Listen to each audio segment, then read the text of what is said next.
A, I, O, E, O.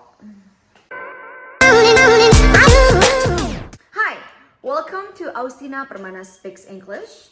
I'm an English teacher, MC, and English learner. You can also find me on Instagram at Austina Permana. If you have watched my first video on how to be a fluent English speaker when you live in Indonesia, you must have noticed that I'm still using the same backdrop from the first video. Well, this is the best I can get right now. You know what?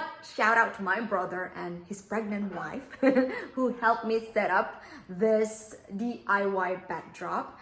Many of you took a guess what this actually is. And I think I'm just gonna reveal the answer here. So this is actually a tent cover. Anyway, let's go to the chase and talk about fluency. Many people ask me, how long does it take for them to be fluent in English? Can I ask you something? What is fluency? Is it when you can sound like a native? Is it when you can talk about any given topic in a conversation? Is it when you can get at least 7 in IELTS? To find out what a fluency is, then I went to dictionary definition, Google search. I read articles, journals, and then I came back later with various definitions of fluency. And then I get a headache, really. I come to the conclusion that I need to create my own definition and indicators of fluency. Before I tell you what my definition of fluency is, please like this video and then subscribe this channel and then turn on the notification button. To me, being fluent is when I can express myself smoothly and efficiently in topics that occur in my everyday life situations. So at the moment, during Ramadan and during the pandemic, topics that occur in my everyday life situations are fasting, obviously, and then teaching, then making videos, and then looking after my cat, and then looking after stray cats hanging around my house. And last but not least is how to live my life amid the pandemic. How can I be fluent in these topics? I need 3 things. First one is I need the knowledge. When I say knowledge, it isn't always about grammar and tenses, but also about knowledge of the subject itself. Dang. After getting the knowledge, I need to practice. That's the second thing that it takes to be fluent in this topic. I need to practice. And then the last one is I need confidence. COVID-19, for instance, I want to be fluent in this topic.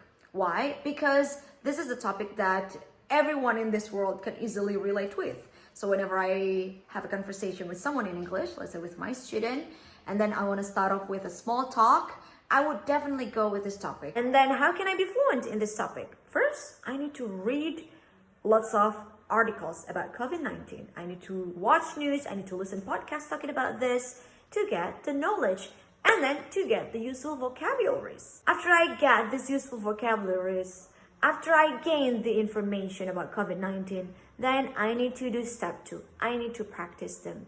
I need to practice the productive skills. I have mentioned about this in my first video that since we live in Indonesia, then we need to be proactive in creating the opportunities to rehearse the information before in the future you actually have to use it in a real conversation.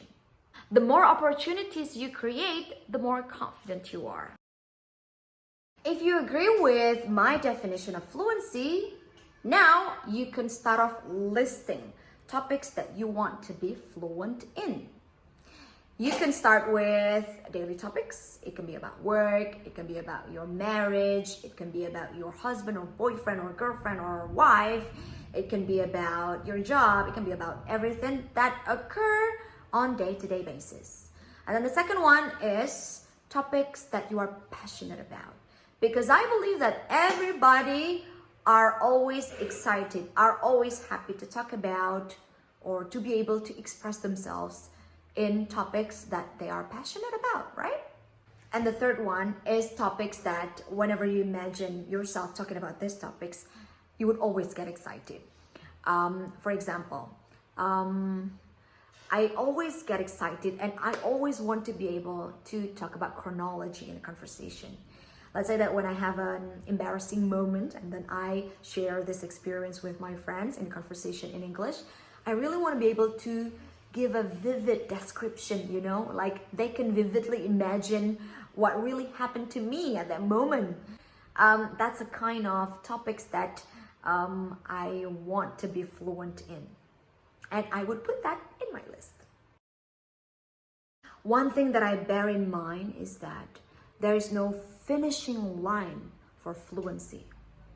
Let's say that I take IELTS for academic purpose. It means that the fluency that is being measured here is only on a range of academic topic. With 8 in IELTS for academic purpose, doesn't necessarily mean that I can engage in a conversation about soccer, political situations, plumbing, or does it necessarily mean that I can hold a conversation, you know, for 30 minutes or for an hour, talking about herbal medicines, talking about pregnancy? I can't even talk about these topics in my own language smoothly and efficiently. Let's just accept the fact that there are certain subjects that we cannot talk about, or we cannot talk about a lot. Because even in our own language, in my case is Bahasa Indonesia, I don't know everything. So what I'm saying here is not that we should just stop at topics that we are familiar with, or we should just stop with topics that occur in our day-to-day situations. Because I don't want to be like that. I want to connect with other people, as many people as I can. And in order to do this, I need to be able to talk about different topics, right? But what I'm saying is that like fluency has no finishing line. Because after you master one topic, you would learn about another topic to connect to more people. So next time you ask me, hey Austin, how long does it take for me to be fluent in English? The answer would be, fluent in what topic? Anyway, I actually have made a video about my definition of fluency, but in a separate video. It's a video that I made with my friend.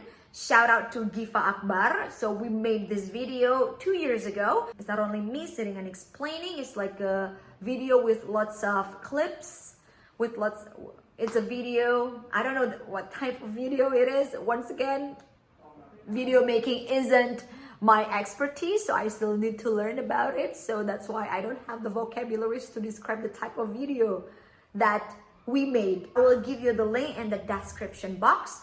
Click that link in the hope that you will understand better about what fluency is. That's it for my second video. If you think that this video is useful, please give it a like and then subscribe this channel and then turn on the notification button so that you can always get notified whenever I have a new video. Bye! The sun is hiding somewhere. I don't get that